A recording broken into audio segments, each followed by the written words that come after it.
My son handed me a job on the first day of my retirement. I don't feed anyone who doesn't work, he said.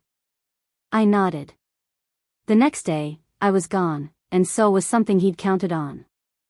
Before we begin, make sure to like and subscribe. We truly need your love and support.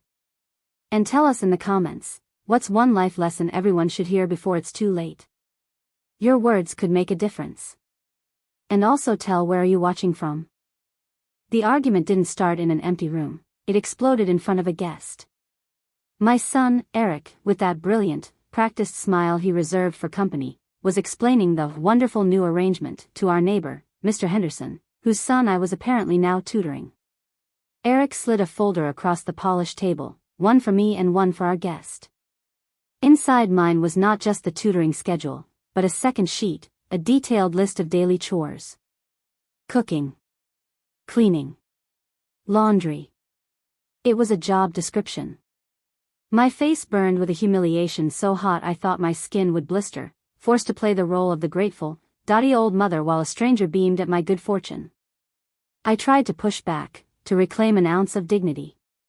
Eric, perhaps we can discuss my schedule in private, I said, my voice tight.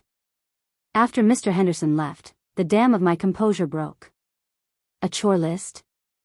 After I gave you $60,000 for the down payment on this house? I threw the words at him, my voice shaking with a rage born of pure disbelief. Was that check not work enough to earn my place here?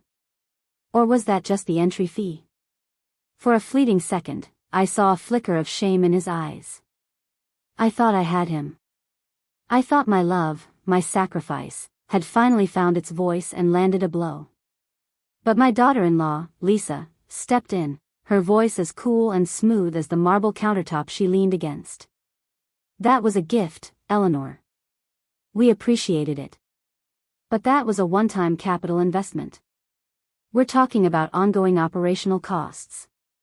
The clinical cruelty of her words stunned me into silence, but Eric wasn't finished. He took Lisa's cue and twisted the knife, reaching for a weapon he knew I had no defense against. You know, Dad always said your problem was you never understood value. You only think in terms of feelings, not what's practical. He said it so casually, invoking my late husband's criticisms to justify his own breathtaking greed. That was the blow that shattered me. He saw the pain in my eyes and knew he had won. He pressed his advantage, his voice dropping low as he delivered the final verdict on my life's worth. This is my house. My rules. We all have to pull our weight, he declared, leaning in as if sharing a hard truth for my own good. I don't feed anyone who doesn't work. The room went silent. I felt the fight drain out of me, replaced by something cold and heavy. I looked from his self-satisfied face to Lisa's smug smile, and I saw them for what they were, strangers I had mistakenly loved. But in that moment of utter defeat, a new kind of strength began to coalesce in the pit of my stomach. It was the hard, quiet resolve of a person with absolutely nothing left to lose. So I did something they never expected. I stopped fighting. I picked up the papers, smoothed them out, and gave a slow, deliberate nod. You're right, Eric. It's only fair, I said, my voice eerily calm. I'll start tomorrow. The shock on their faces was my first small taste of victory. They thought they had broken me. They didn't realize they had just armed me. They had forgotten about the one loose thread in their perfectly woven plan, my old, unsold house in Providence, and I was about to pull on it until their entire world unraveled. Of course, there were signs. Warnings. My sister Kathy, ever the pragmatist, had told me for years, Eleanor, you're raising a prince, not a son. He has his father's charming selfishness. I always brushed it off. After his father left us with nothing but debts and broken promises, Eric became my entire world. I saw his ambition not as greed, but as a drive to escape the shadow of his father's failure. I convinced myself that every sacrifice was a stone in the foundation of his future, a future I would share. I see now that I wasn't building him a foundation, I was building my own cage, and handing him the key. I remember the day I cashed in my retirement bonds early to pay for his master's degree. The financial advisor warned me against it, but I felt a thrill of pride signing the papers. It felt like I was investing in a sure thing. Just last month, I overheard Lisa at a dinner party telling friends, Eric's degree gives him a six-figure earning potential we're really leveraging now. She spoke of it like a stock she'd shrewdly acquired, completely erasing the 40-hour work weeks and skipped vacations that had actually paid for it. The memory is a phantom pain, a past wound that has suddenly, horribly, become fresh again. That same pattern repeated itself over and over. When their car broke down, I gave them mine and took the bus for a year, telling myself it was good for my health. A few weeks later, Lisa, laughing over a glass of wine, referred to me as their expensive new hobby. I laughed along, ignoring the sting, because the alternative was to admit my sons saw my love as a liability. Their invitation to move to Boston was the final, masterstroke. You shouldn't be alone, Mom, Eric had said, his voice thick with counterfeit concern. Come live with us. We'll take care of you. It wasn't an invitation, it was a recruitment. He promised me a retirement party, a celebration of my life's work. It never happened. Instead, there were meetings about budgets and discussions about my role. I arrived at their Boston apartment with a heart full of foolish hope for my golden years, a hope I had nurtured against all evidence. As I unpacked the last of my boxes, the scent of fresh paint filled the air, and I mistook it for the smell of a new beginning. I see now, with a clarity that burns, that I was simply smelling the fresh bait in a meticulously laid trap. The first crack in my carefully constructed denial came not from a shout, but from the silent glow of a laptop screen. I was in my new room, a space so devoid of personality it felt more like a hotel than a home, trying to connect to their Wi-Fi. A local community group popped up on my social media feed, and a post caught my eye. The username was a variation of my son's, one I recognized from his gaming days. He was asking for suggestions for time-passing jobs for his newly retired mother. The post was full of cheerful, hollow words like keeping her active and giving her purpose.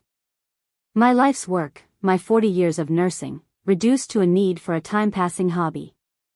I felt a wave of nausea as I read the comments. Some were helpful, but others saw it for what it was. Sounds like you want a free nanny and housekeeper, one person wrote. Another added, let your mom rest.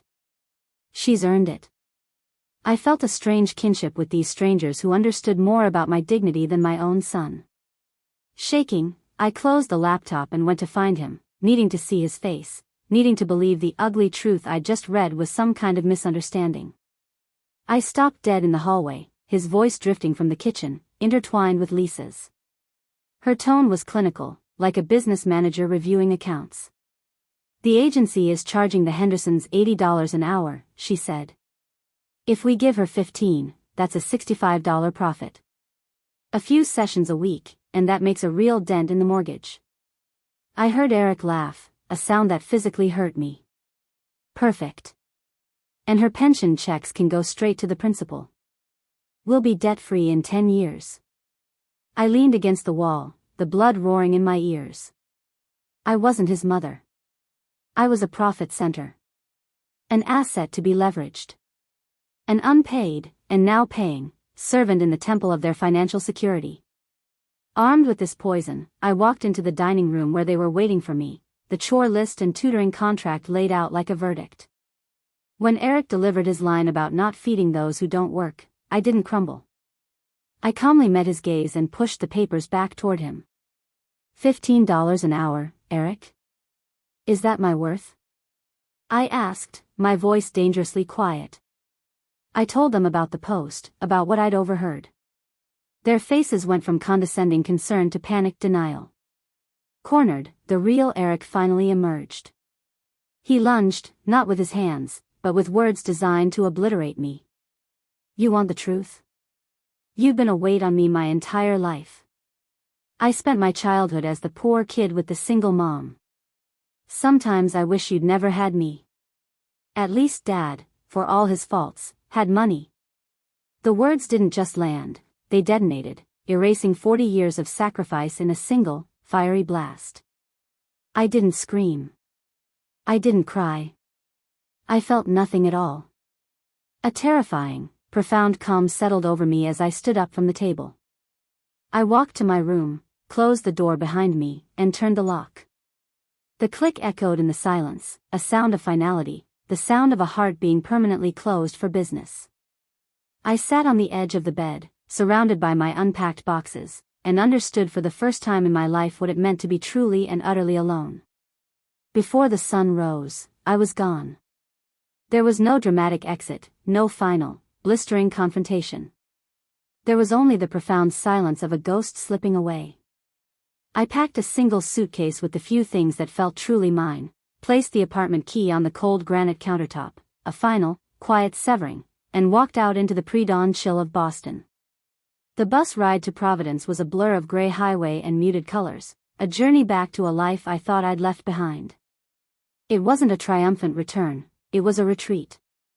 I wasn't running towards something, I was simply running away, with nowhere else on earth to go. My new home was a room at the Crestview Motel, a place that smelled of stale cigarettes and disinfectant.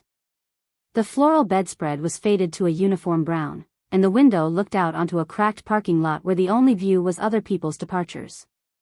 This was the tangible result of my life's work, the reward for my devotion, a lumpy mattress and a television that buzzed with static. My phone became a source of constant torment. The texts from Eric were angry and self-pitying. How could you be so dramatic and just leave? The voicemails from Lisa were worse, dripping with a sweet, manufactured concern about how worried sick they were. I listened to each one, letting their poison burn, saving them as a testament to the lie I had lived. Then, with a shaking finger, I blocked both their numbers. Days bled into one another in a haze of shame. I applied for retail jobs and was met with the same gentle, dismissive smile from managers half my age. My savings dwindled with every cup of coffee I tried to make last for hours at a local diner. I wasn't just grieving my son, I was grieving the son I had invented, the loving boy who had never really existed outside of my own desperate heart. I hit a bottom so deep I thought I might never surface. Then, one morning, the motel owner, a kind man with sad eyes, left a newspaper outside my door without charge. It was a small gesture, but it felt monumental. It was a crack of light in my suffocating darkness. That small act of kindness sparked something within me. I started walking through my old neighborhood, not as a ghost haunting her past, but as the rightful queen of a kingdom she had abdicated. The anger began to burn away the grief. That night, I bought a cheap notebook and started to write. I documented every sacrifice, every cruel word, every dismissive gesture. I wasn't writing a diary, I was building a case, preparing an indictment. Just as this flicker of defiance took hold, reality came crashing back. My money was nearly gone. The prospect of being truly homeless was no longer a fear, but a matter of days.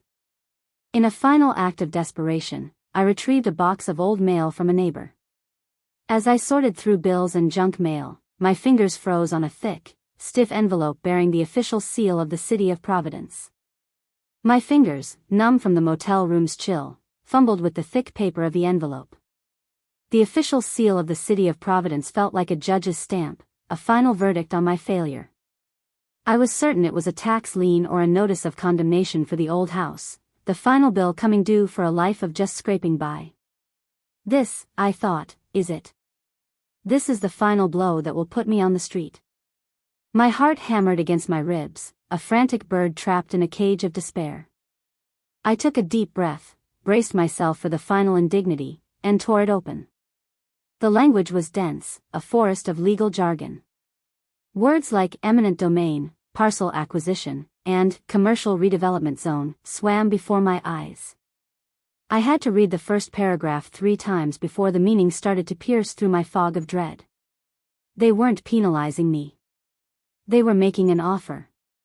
The city, in partnership with a developer, was buying my entire block to build a new corporate complex. My old house, the one Eric had endlessly mocked as a money pit, the albatross around my financial neck that I couldn't sell, was suddenly valuable. Then I saw the number at the bottom of the page, the preliminary purchase offer. It was a figure so absurd, so astronomical, I was sure it was a typo. It couldn't be real. It felt like a cruel cosmic joke or an elaborate scam targeting the desperate. My first call, with a voice I could barely control, was to my sister, Kathy. Through a flood of panicked, disbelieving tears, I tried to explain the letter.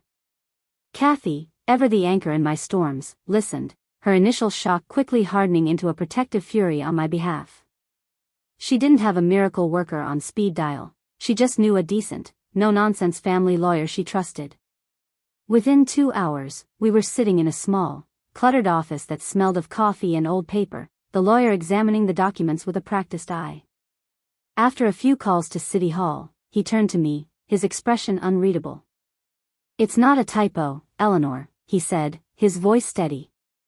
"The offer is legitimate. And it's legally binding." In the sterile quiet of that office, the truth finally landed. The weight of the last few weeks, the shame of the motel, the crushing humiliation of my son's words, it all began to evaporate. The cold dread that had been my constant companion was replaced by a fire, a clarifying heat that burned away the victim and forged something new in its place. I wasn't a burden. I wasn't destitute. I was the sole owner of a prime piece of real estate.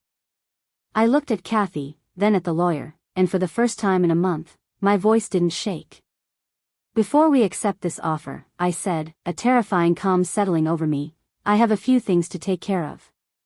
A slow, cold smile touched my lips. They thought my house was a burden. They're about to find out it was their inheritance. And they just lost it.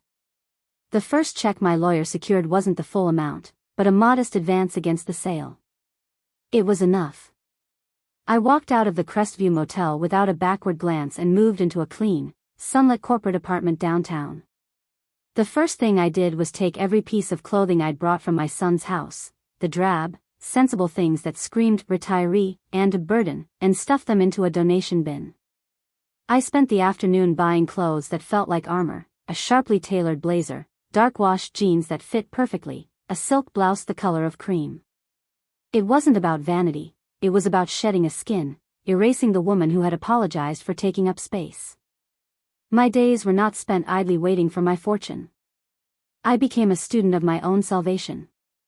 I spent hours in my lawyer's office, not as a passive client, but as a partner. I read every document, asking him to explain the intricacies of trusts, asset management, and estate planning until I understood them myself. The fear that had paralyzed me was slowly being replaced by the unshakable confidence that comes from knowledge. I was no longer a victim of circumstance, I was becoming the architect of my own future, brick by painful brick. This money wouldn't just be a windfall, it would be a fortress. With my sister Kathy as my trusted counsel, I began to quietly gather my arsenal. We retrieved the saved voicemails and text messages from my phone, each one a testament to their calculated cruelty. On my lawyer's advice, we requested the security footage from Eric's apartment building for the morning I left, a definitive timestamp that would dismantle any story they might try to spin about their confused mother wandering off.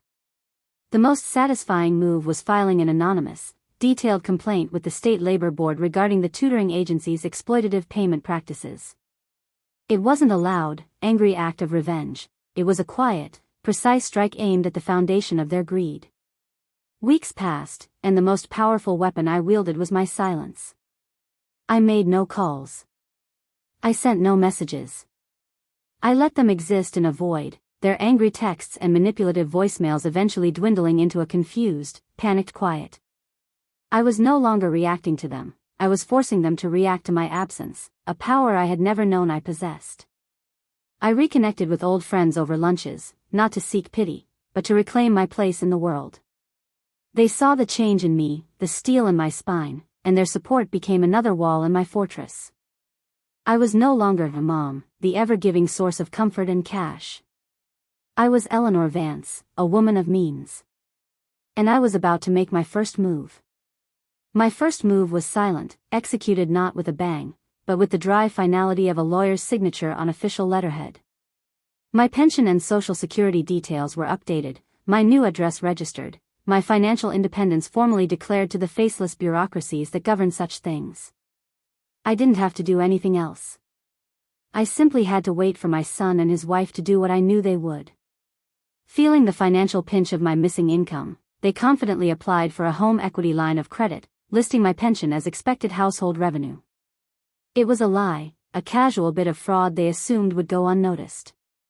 The rejection from the bank was swift and absolute. No reason was given, just a cold, impersonal denied. It was a small, invisible wall, the first of many I was building around them, and I knew it would drive them mad. Their confusion quickly turned to panic, and they escalated. They began calling my friends, then my sister, their voices laced with that cloying, false concern.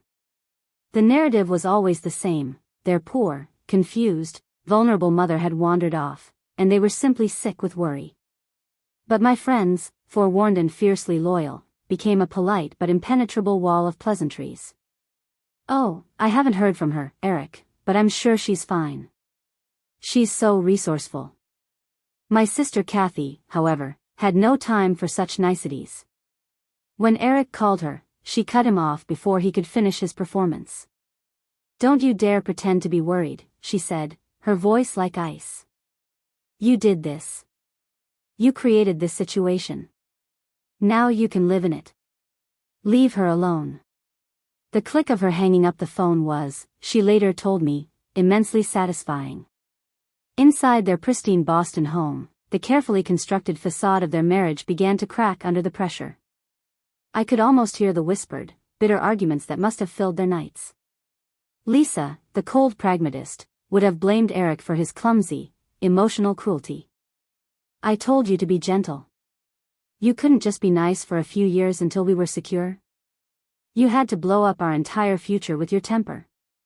He, in turn, would have lashed out, his resentment at being controlled finally boiling over. "This was your idea from the start. The tutoring, the pension, the spreadsheets. You're the one who only sees people as numbers on a balance sheet." Their partnership, built on the promise of mutual profit, was starting to crumble now that the main asset had vanished. The final blow of this first campaign came from an angle they never saw coming. My anonymous tip to the state labor board had borne fruit.